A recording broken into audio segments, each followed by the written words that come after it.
काजोल और रानी मुखर्जी दोनों अपने दौर की बेहतरीन अभिनेत्रियां हैं। दोनों ने एक से बढ़कर एक फिल्में दी हैं जो कि फैंस को बहुत ही पसंद आई हैं। इस बात से तो लगभग हर कोई वाकिफ है कि काजोल और रानी चचेरी बहनें हैं। मतभेदों के बाद अब एक बार फिर से तीनों चचेरी बहनें रानी, काजोल और तनीषा एक साथ आकर खुश हैं। एक इंटरव्यू के दौरान रानी मुखर्जी ने इस बात को स्वीकार किया है कि तीनों में मतभेद थे, लेकिन अब समय के साथ विवाद सुलझ चुका है क्योंकि उसका कोई खास कारण नहीं था।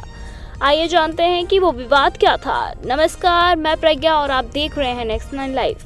रानी मुखर्जी ने गलाटा इंडिया को दिए गए एक इंटरव्यू में ये कहा था कि परिवार एक ऐसी चीज़ है जो कि हमेशा आपके साथ रहता है। इसका कई बार मतभेद भी होते हैं, लेकिन अगर उसका कोई ठोस कारण नहीं है तो फिर मतभेद क्यों होंगे। तो हमारे मामले में भी बिल्कुल ऐसा ही था। रानी मुखर्जी ने आगे कहा, विवाद का कोई खास कारण नहीं था, ये सिर्फ मिसकम्युनिकेशन और बातचीत न होने की वजह से हुआ था। बता दें कि रानी मुखर्जी राम मुखर्जी की बेटी हैं, जो कि काजोल के पिता सोमू मुखर्जी के चचेरे भाई हैं।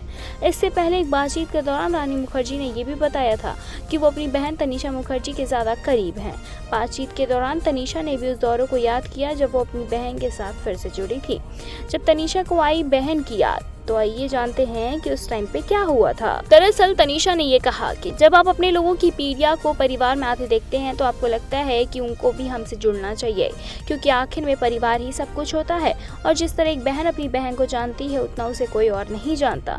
बहनों का रिश्ता बहुत खास होता है, इसीलिए जब मुझे पता चला था कि रानी प्रेग्नेंट है तो इसके बाद मैंने उनसे बात करनी शुरू कर दी थी, क्योंकि मुझे लगा था कि आने वाली पीढ़ी को भी तो मुझे जानना चाहिए।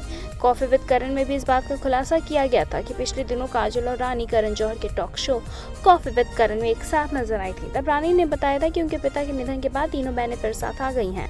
रानी मुखर्जी को आखिरी बार 2023 में आई मिस्टर चटर्जी वर्सेस नॉर्वे में देखा गया था। ऐसी तमाम खबरों को जानने के लिए जुड़े रहे हमारे साथ।